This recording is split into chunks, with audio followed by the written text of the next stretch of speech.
Salut, c'est Arnaud. Je te souhaite la bienvenue dans ce nouvel épisode du podcast Au fil des rencontres. Dans l'épisode d'aujourd'hui, on va parler d'authenticité, notamment comment devenir plus authentique. Et pour parler de ce sujet-là, en fait, j'ai la chance d'avoir Clément Freinet de la chaîne La Nation des 3% qui a accepté de m'inviter chez lui pour aborder le sujet parce que depuis que je le suis, en fait, c'est quelqu'un qui maîtrise très bien le sujet, qui sait très bien en parler, et donc j'ai voulu avoir cette discussion avec lui autour du sujet de l'authenticité. Clément, bonjour. Bonjour Arnaud. Comment tu vas ? Nickel, froidement, vu que j'ai plus de chauffage depuis 2 jours, mais hormis ça va nickel. Et comment tu te sens là maintenant ? Comment je me sens là maintenant ? Je me sens... J'ai l'impression de résister en moi, j'ai une envie de rigoler, et du coup je sens que je tremble. Ok. Physiquement, je suis... Et qu'est-ce qui t'empêche de rigoler ? Je précise qu'en fait, avant le début du podcast, on a eu du mal à démarrer. Ça fait 10 minutes qu'on essaye de commencer et on a eu pas mal de fou rire. Mais du coup, on va parler d'authenticité. Et donc, pour être cohérent avec le sujet, s'il y a des fous rires à un moment, c'est tout à fait normal. C'est tout à fait authentique. Et donc, Clément, je voulais aborder ce sujet avec toi parce que c'est un sujet dont tu parles très souvent. Mais quand je suis ton parcours, pour avoir regardé une vidéo notamment où tu présentais justement ton programme, l'école des guerriers authentiques, auquel moi j'ai participé et je participe encore aujourd'hui, tu partageais un peu ton parcours dans ce monde de la séduction. Est-ce que tu peux très brièvement reprendre un peu comment tu as commencé, comment tu as découvert ça et qu'est-ce qui t'a donné envie de faire ça en fait ? Ouais, alors du coup, ce qui a commencé pour moi, je pense comme beaucoup, c'est une rupture amoureuse. J'étais en couple depuis 4 ans et demi. Donc ma copine de l'époque me quitte et le premier truc que je fais, je vais regarder comment récupérer son ex, comment séduire des filles, des trucs comme ça. Je tape ça sur internet et je tombe sur différents articles, différentes vidéos. Et je commence à m'intéresser à ça. Ça c'était il y a combien de temps ? Alors c'était 17 plus 4, 21, c'était il y a 8 ans. Ok. Waouh, c'était il y a 8 ans, putain merde. Tu te sens vieux, c'est ça ? Si longtemps, ouais. Enfin, je me dis, waouh, 8 ans que je m'intéresse à la séduction. Mais ouais, c'est parti de là. Et du coup, j'ai appris des trucs. J'ai commencé à mettre en pratique. C'était très technique de séduction, technique de manipulation, PNL, push and pull, cocky and funny, tout ça. Et j'ai commencé à mettre en pratique et ça marchait en fait. Okay. J'avais des résultats, j'arrivais à séduire des filles. Et je jouais ce personnage du mec vachement taquin, vachement prétentieux, qui rabaisse les filles, etc. Et ça marchait bien, ça m'amusait. Et c'était cool. Mais à l'époque où tu le faisais, quand tu procédais comme ça, comment tu te sentais quand tu te comportais comme ça avec les filles ? Je me sentais... Il y avait une tension en moi entre le côté amusé, ça m'amusait de faire des petits commentaires négatifs, de faire des petites blagues comme ça un peu négatives. Ça m'amusait, mais en même temps, je me sentais hyper fragile parce que je savais que c'était du faux. Je savais que c'était basé sur du faux et je savais que j'avais déjà une intime conviction que, arrivé au bout des techniques, je serais baisé. Tu vois, j'applique telle technique sur cette fille, mais au bout d'un moment, je vais être grillé, quoi. Donc je savais que ça tenait pas debout et j'étais très malheureux aussi à l'époque et j'avais peur d'être démasqué. Donc je vivais en fait avec cette peur d'être démasqué qui me poussait à en faire encore plus dans la manipulation, dans l'exagération et qui augmentait encore plus ce cycle de putain, le jour où je vais être démasqué, ça va être moche, quoi. Ok, c'est-à-dire ça, il y avait quand même si comme tu dis, tu prenais du plaisir à faire comme ça, à faire ça et à procéder comme ça, il y avait quand même une part d'insécurité derrière. T'étais pas sûr de. Et ça a duré combien de temps ? Alors ça a duré 3 ans, je dirais. Entre-temps, j'ai eu une nouvelle copine avec qui je me sentais bien, mais pareil, je l'avais eu un peu en push and pull et tout ça, et du coup, forcément, je l'ai perdue.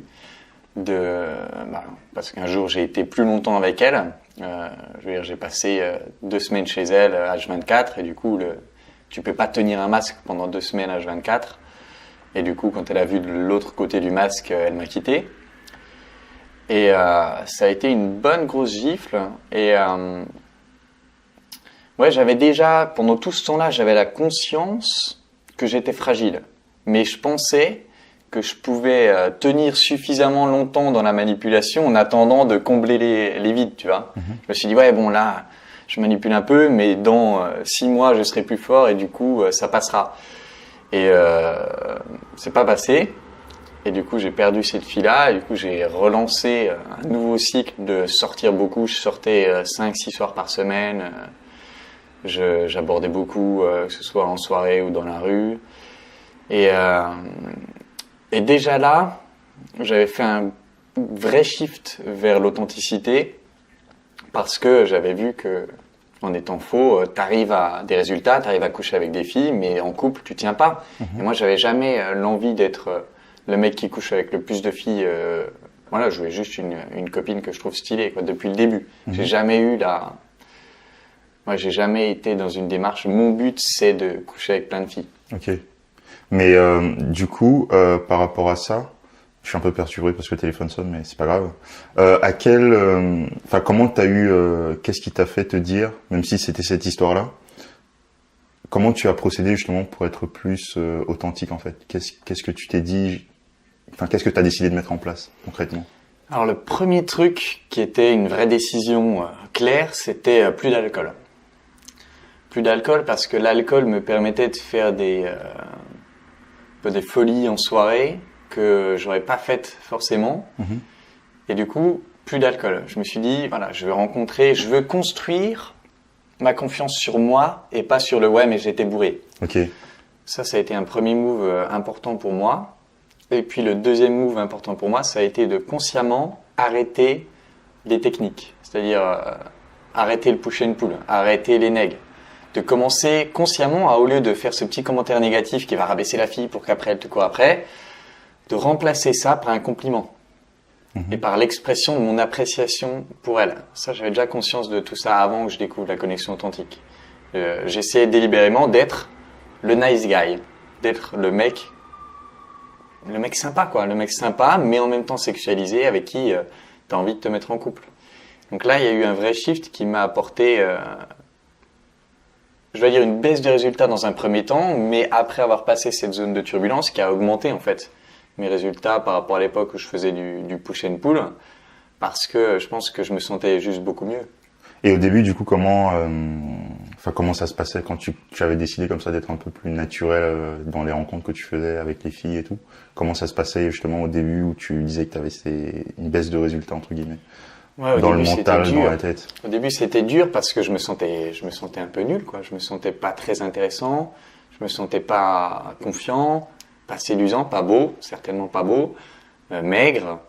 Donc je voyais tous mes défauts, si on veut, mais j'avais plus mes techniques, j'avais plus mes mes subterfuges pour séduire les filles. Donc je me suis dit merde, c'est juste moi, quoi. Et j'étais très déprimé, donc je me sentais pas le mec marrant de la soirée. Tu vois, je me sentais le mec qui va se poser dans un coin et discuter pendant 3 heures. Et du coup, c'était un peu dur au début parce que j'avais des doutes sur le fait que ça pouvait marcher. Et comment tu as réussi à justement persister malgré tout, malgré le fait que tu te sentes comme ça affecté, faible par rapport à cette nouvelle situation?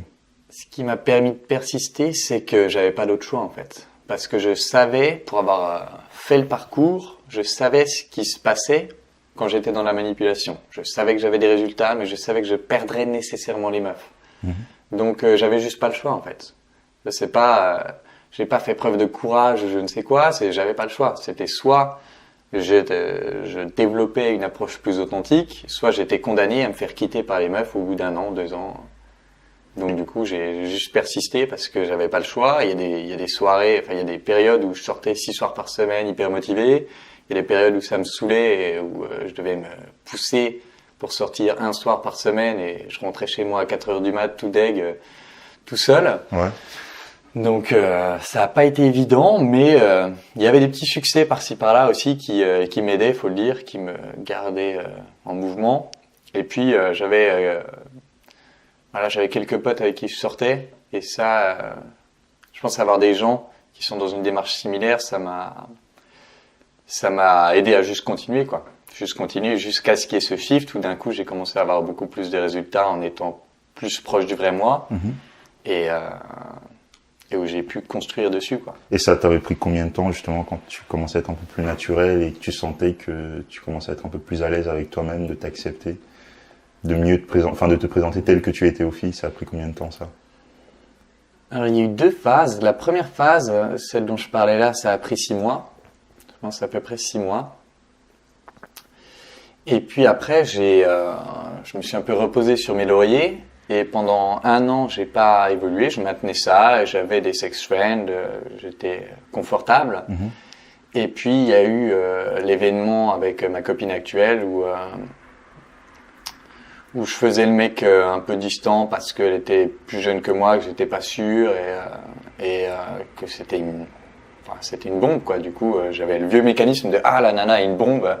Je dois faire le mec distant et je l'ai perdu en faisant ça parce qu'elle pensait que je m'en foutais et du coup elle s'est trouvée un autre mec. Et là ça a été peut-être le plus gros shift vers l'authenticité où je me suis dit voilà, plus jamais je vais perdre une fille parce que j'ai pas été moi-même. Si je la perds, c'est parce que j'ai été moi-même, mais pas parce que j'ai été un faux personnage. Et je me suis juré ce jour-là, plus jamais je perdrai une fille pour avoir été inauthentique. Et là, c'était un vrai gros shift parce que du coup, j'étais en Inde à ce moment-là. Impossibilité de game en Inde. Enfin, il y a juste Pourquoi? pas de meufs, quoi. Les filles jolies, elles appartiennent à des castes qui font que tu peux pas accéder. Enfin, tu peux pas y accéder. Littéralement, physiquement, tu ne peux pas rentrer en contact avec elles. Donc, pas de game. En tout cas, dans les zones où j'étais. Et du coup, quand je suis rentré à Strasbourg, j'ai abordé 50 filles le premier jour, 20 le deuxième. En mode 100% authentique. En tout cas, la conscience que j'en avais. Parce qu'aujourd'hui, je suis plus authentique que je l'étais à l'époque. Mais à l'époque, je pensais être 100% authentique dans ce que je faisais. Tu vois, il y a des degrés de profondeur d'authenticité dont on n'a pas forcément conscience. Mais du coup, comment toi tu définirais l'authenticité? Pour moi, l'authenticité, c'est... Précisément avec les filles, mais après c'est transposable dans d'autres contextes, mais...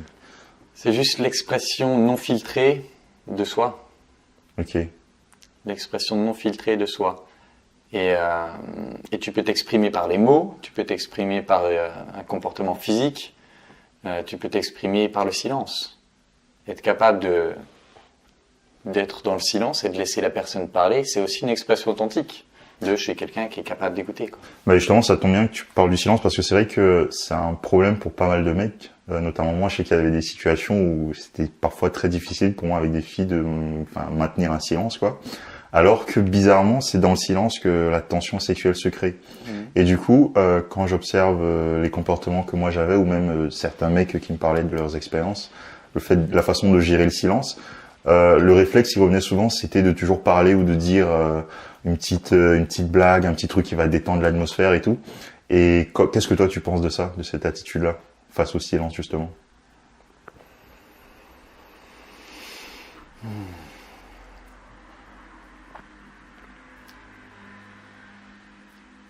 Je pense que le silence, c'est un espace dans lequel tu peux montrer au final qui tu es, tu peux montrer une vraie puissance. J'ai remarqué que plein de gens n'osent pas occuper l'espace-temps, l'espace physique et le temps. Ils n'osent pas prendre leur place. Et du coup, quand il y a un silence, je peux juste occuper l'espace en étant présent. Et accepter de prendre mon temps pour regarder en moi ce qui se passe. Pour pouvoir exprimer quelque chose d'authentique, il faut déjà que je sache ce qui se passe en moi.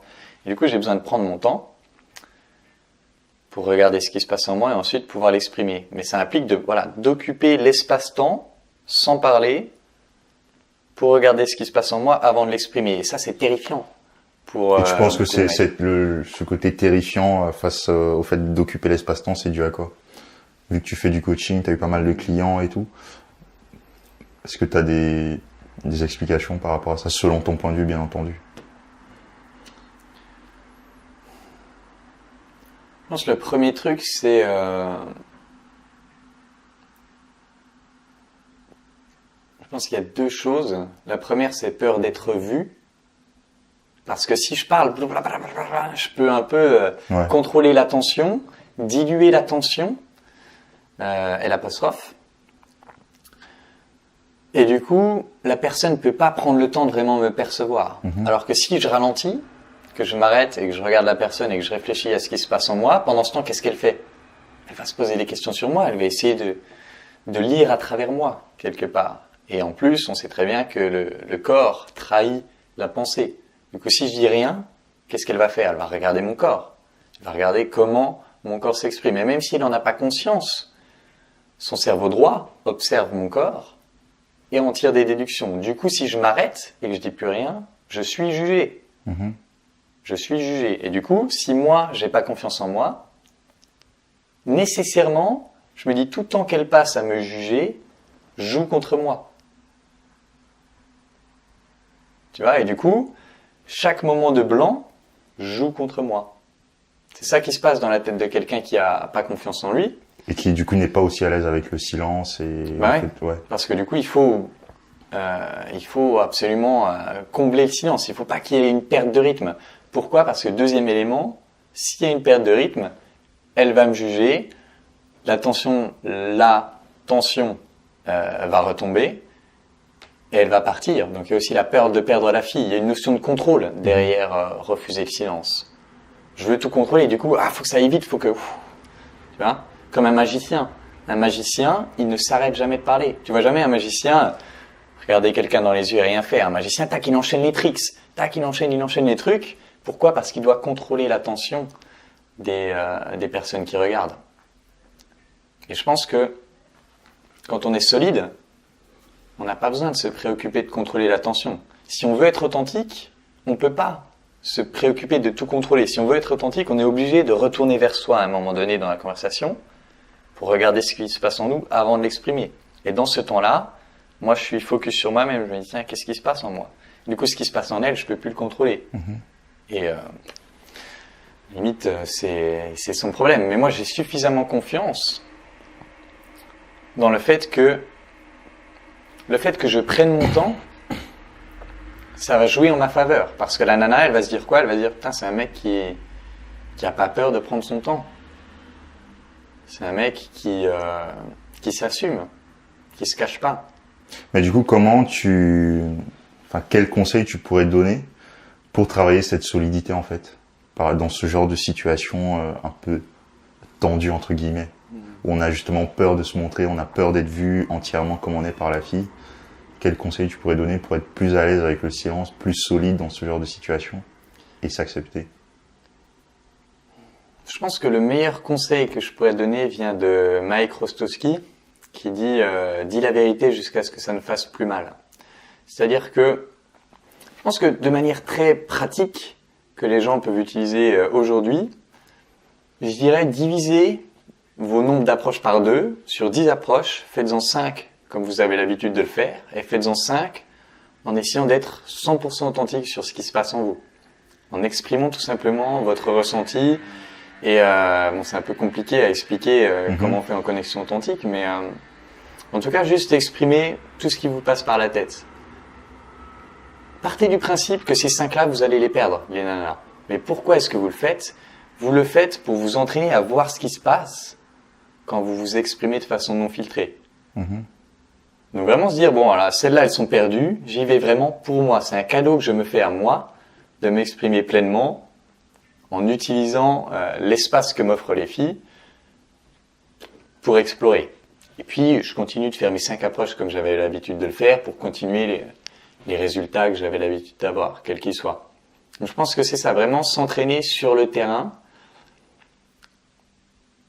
Alors bon, clairement, pour moi, il faudrait faire des ateliers pour mieux comprendre comment on peut exprimer tout ça.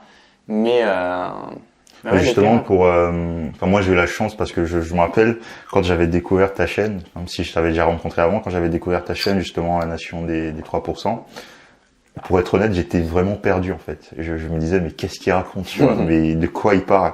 Et j'ai eu la révélation justement la fois où tu avais organisé un atelier ici à Strasbourg j'étais venu. Et c'est là où j'ai eu la grosse claque, tu vois. Quand on faisait des petits exercices où on devait commencer, le fait d'exprimer ce qu'on ressentait, on devait commencer les phrases par je remarque que, ou des trucs ce que je ne veux pas que tu saches de moi, des trucs comme ça. Et justement, le fait de prendre le temps comme ça d'observer ce qui, en tout cas, je parle pour mon expérience, d'observer ce qui se passait en moi, bah, j'ai réalisé qu'en fait, il y avait plein de choses que j'avais tendance à cacher et des choses avec lesquelles moi-même j'étais pas forcément à l'aise, en fait. Et je pense qu'aujourd'hui, je suis en train de faire le travail, tu m'as beaucoup aidé là-dessus aussi, mais je pense qu'il y a encore pas mal de mecs qui font de la séduction, qui sont encore vraiment en train d'étouffer cette partie d'eux, de pas s'exprimer, parce que ils sont très attachés à l'image qu'ils renvoient en fait. Mais du coup, toi, qu'est-ce qui à un moment donné t'a donné envie d'enseigner ça? Alors pour moi, c'est simple. Travailler la séduction par le développement personnel, par tout ce qui touche à la confiance en soi, m'a permis de sortir de 10 ans de dépression.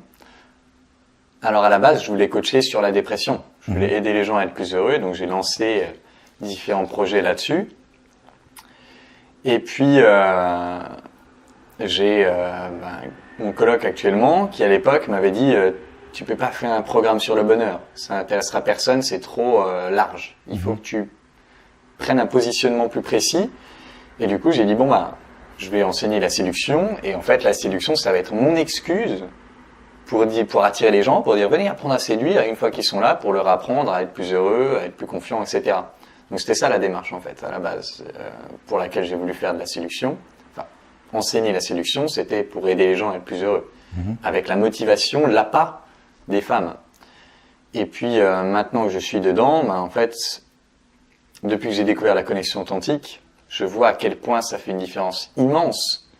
Et du coup, ce qui me motive plus aujourd'hui, c'est de donner accès à ça aux gens. Parce que comme tu le dis, tant qu'on n'a pas expérimenté ça, et j'ai un client qui le dit sur une vidéo témoignage qui s'appelle Antoine, tant qu'on n'a pas expérimenté ça, on n'a aucune idée, on ne comprend pas. Et je pense vraiment que les gens ne comprennent pas ce que je dis quand je parle de connexion authentique. Mais pourquoi je continue de faire les vidéos quand même? C'est parce que ça donne envie à certains de sauter le pas. Et une fois qu'ils sautent le pas, en 2 minutes, d'un coup, ils captent tout ce que j'avais dit avant. Et d'un coup, tout fait sens. D'un coup, ils ont accès à une nouvelle réalité.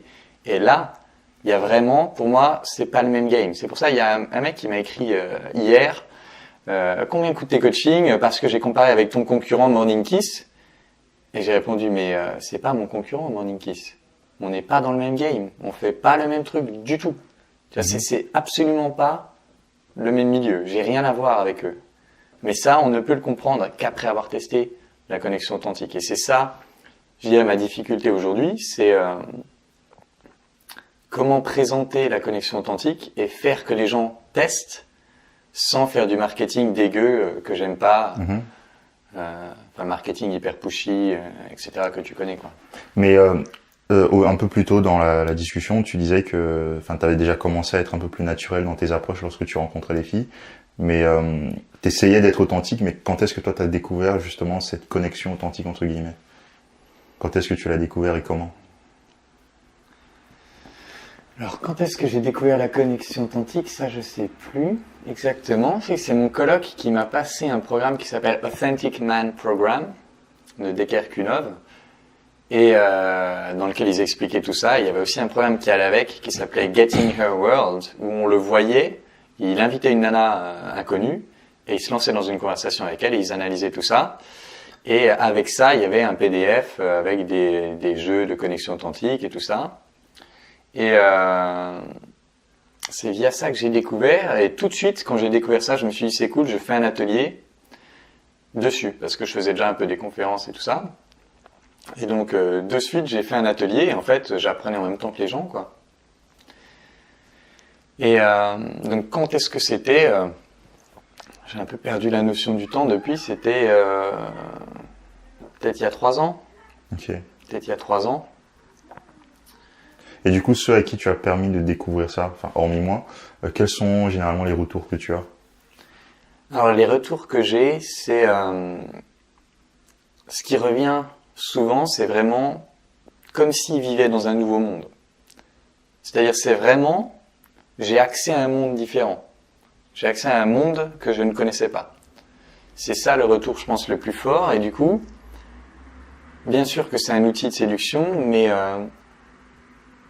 je pense à des mecs d'anciens programmes, qui ont participé à l'école des guerriers. Dans leurs témoignages, ils parlent très peu des femmes, en fait.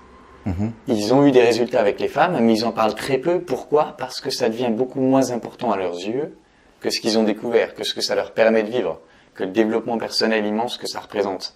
Et je remarque, moi ça me saoule parce que c'est un peu un argument marketing. Ah ouais, j'ai couché avec plein de filles, etc. Ils le disent jamais dans les témoignages. Parce qu'en fait, j'ai une vidéo qui s'appelle les 3 niveaux de séduction. Ouais. Et je parle du niveau 3. Les mecs sont obsédés par le chiffre. Ah, t'as couché avec combien de filles? Ah ouais, tu couches avec combien de filles en ce moment? Et en fait, la connexion authentique fait passer du niveau 3 au niveau 4. Le niveau 4, t'es dans l'amour, tu t'en fous du nombre, t'as juste envie de te connecter aux gens, quoi. T'as juste envie de... Et du coup, ça fait que j'ai des témoignages moins bons d'un point de vue marketing, parce qu'ils parlent pas du nombre de filles avec qui ils couchent et... Du coup, l'accent est beaucoup plus mis sur la qualité plutôt que la quantité, alors. Quand on devient un peu plus, authentique avec les femmes, on prend le temps vraiment d'être, en tout cas, je parle encore pour mon expérience. En tout cas, moi, je vois la différence parce qu'effectivement, il y a eu une période où j'étais beaucoup axé chiffres aussi. Mais je remarque qu'aujourd'hui, par exemple, je m'en fous complètement, en fait. C'est-à-dire, là, depuis que je suis rentré à Strasbourg, j'ai abordé une seule fille dans la rue. Mais je suis totalement à l'aise avec ça parce que je me dis, c'est pas forcément ma priorité, mais je sais que si je croise une fille qui me plaît, je vais aller lui parler. Et donc, je remarque que pour moi, en tout cas, je suis beaucoup plus axé sur la qualité de mes relations et des rencontres que je fais, plutôt que la quantité à l'époque. Et finalement, ce que j'observe aussi, c'est que ça me bouffait énormément d'énergie, en fait. Tu vois, ce côté quantitatif, il faut faire du chiffre et tout. Et aussi, c'est dévastateur. Et moi, je sais qu'il y avait des périodes où je me sentais très misérable, en fait. Mais finalement, quel conseil que tu pourrais donner, pour donner envie, même s'ils décident pas forcément de se faire aider par toi, pour donner envie aux mecs d'être beaucoup plus naturels, beaucoup plus authentiques finalement dans leur approche avec les filles. Alors moi, le conseil que je donnerais, ce serait tout simplement regarder les conséquences d'une séduction non authentique. Vous le savez, regardez dans votre vie les conséquences. Regardez la vie des mecs qui font ça à fond. Je pense à un Mystery, il a été très public dernièrement sur le désastre qu'est sa vie personnelle. Voilà, c'est pas moi qui l'invente, il le postait sur son Facebook perso. C'est désastreux la séduction manipulation. C'est désastreux d'un point de vue personnel. C'est fun dans un premier temps. Tu t'amuses, tu couches avec plein de filles, tout ça, tu te sens puissant. Mais il y a toujours un vide en fait. Ouais, il y a toujours un vide et il y a toujours un mal-être et du coup, il y a surtout une incapacité de créer une relation profonde, forte, etc. Et du coup, le seul conseil que je donnerais, c'est regarder les conséquences de la séduction-manipulation et vous aurez plus envie d'en faire. Après, l'apprentissage de la connexion authentique, ou de la séduction authentique, en tout cas, il y a certainement plein de façons de le faire et peu importe. Mais je pense qu'avec un regard honnête sur le désastre qu'est la séduction-manipulation enseignée par 99% des gens, ça suffit comme motivation pour se dire ok, c'est fun et tout, c'est amusant, je peux m'amuser avec ça 2-3 fois, mais c'est pas ça la piste, quoi. Mais à ton avis, qu'est-ce qui fait que la grande majorité des mecs qui découvrent ça, notamment sur Internet ou quand ils en entendent parler, qu'est-ce qui fait que la grande majorité des mecs commencent par ça? Plus facile. C'est beaucoup plus facile. Tu risques rien. Tu risques rien. Puisque tu joues, tu manipules, tu mets pas ta vraie personnalité on the line, comme on dit en anglais. Tu ne prends quasi aucun risque. Il y a quand même le risque d'aborder, qui est difficile pour tout le monde, mais tu risques pas vraiment. C'est beaucoup plus simple émotionnellement. Et l'être humain est ainsi fait qu'il va chercher la simplicité, même si c'est mauvais pour lui sur le long terme. Mais il y a forcément un moment où le naturel y revient. Enfin, toi, tu parlais de ton expérience avec la fille qui t'a quitté quand elle a découvert, entre guillemets... le naturel, il reviendra dans le couple. C'est-à-dire que soit dans le couple, je vais me révéler fragile et la fille va me quitter, soit dans le couple, je vais manipuler, néguer, comme un bâtard, de telle sorte que la fille se sentira une moins que rien, et elle va rester avec moi parce qu'elle se sentira une moins que rien, mais est-ce que je serai heureux dans cette relation? Bien sûr que non. Tu vois, donc pour moi, la séduction-manipulation révèle ses conséquences désastreuses dans le couple. Et tant que les mecs n'ont pas envie de se mettre en couple, à la limite, pourquoi pas? Ça leur permet de coucher, mais ils construisent rien de solide. Et surtout, ils se construisent pas eux. Ça reste superficiel, ouais. Mais est-ce que aujourd'hui, tu dirais que dans la séduction, dans le monde de la séduction, c'est une grande fierté pour toi de pouvoir enseigner ça à des mecs? Leur ouvrir la porte du moins à l'authenticité. Ouais, je dirais qu'on me demande parfois, ça te fait quoi d'avoir 5000 abonnés? Et je dis, franchement, je pourrais en avoir 10 000, 20 000, 30 000, j'en ai un peu rien à foutre. Ce qui est important pour moi, c'est d'être la voix, V ou X, qui défend l'authenticité. C'est d'être, alors je sais pas si aujourd'hui il y en a eu des nouveaux, mais en tout cas quand j'ai démarré, le seul à défendre l'authenticité en Europe.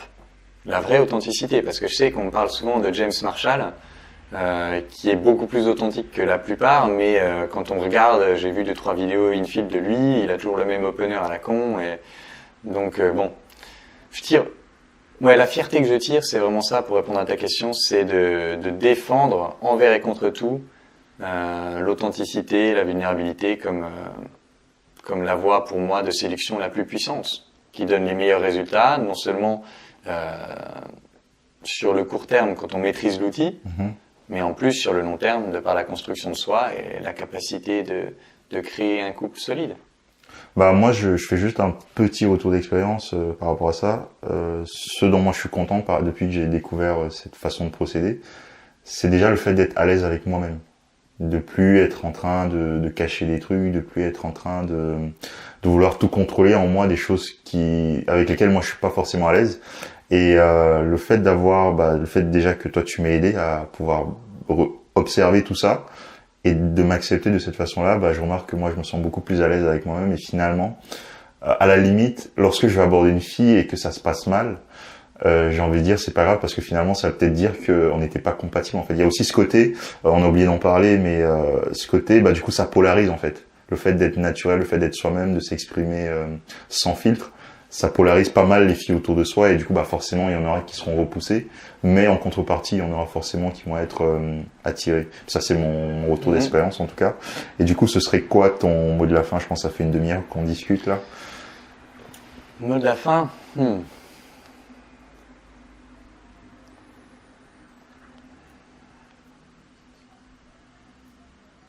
Ce serait le silence. Ouais, mot de la fin quelque part, ce serait n'ayez pas peur d'occuper l'espace-temps pour chercher quelque chose de plus vrai à dire. Ok. Et ceux qui veulent te retrouver, où est-ce qu'on peut te retrouver du coup? Je mettrai ta chaîne YouTube en description, bien entendu. Ouais, la Nation des 3%, je pense que la chaîne c'est le mieux pour avoir une idée plus profonde de ma philosophie. Après, le mieux du mieux, c'est de venir à un atelier. Je sais pas quand je vais faire le prochain, mais je fais même des ateliers à 10 ou 20 euros. Je peux garantir à tous tes abonnés, s'il y a un seul mec qui me dit qu'il n'a pas aimé l'atelier, je lui rembourse. Ok. Je prends pas de risque, ça n'arrive jamais. Mais c'est pour dire, ça vaut le coup de prendre le pseudo-risque, sachant qu'il n'y en a pas. De toute façon, ils n'ont rien à perdre, par 10-20 euros, mais 10-20 euros, c'est quoi? C'est 20 euros pour changer de monde. C'est vraiment ça. J'ai 100% des gens qui viennent à mes ateliers comprennent. Et c'est ça. Une fois que tu as compris, après, tu peux choisir d'y aller ou pas. D'y aller ou pas, ouais. Mais je suis confiant à 100% sur le rendu des ateliers. Et du coup, je dirais c'est ça. Sautez le pas. Vous faites-en vous-même d'ailleurs. À partir du jeu, remarque que rien que ça. Bon, c'est peut-être, je vais rallonger un petit peu le truc, mais j'ai une vidéo qui s'appelle 2 jeux pour toujours savoir quoi dire. Faites-les entre potes. Vous n'avez même pas besoin de venir à un de mes ateliers. Faites-les entre potes. Si vous faites précisément ce que je dis dans la vidéo entre potes, vous changerez de monde. Je la mettrai également en description. Écoute Clément, moi je te remercie pour ton temps, ta disponibilité et pour la gentillesse que tu as à me recevoir chez toi pour qu'on ait cette discussion. Je te remercie toi de nous avoir écoutés jusqu'ici. Je te mettrai le lien en description de la chaîne YouTube de Clément. Je te dis à bientôt dans une prochaine vidéo, à bientôt dans un prochain podcast. Et comme toujours, je t'invite à garder le sourire au fil des rencontres. Salut!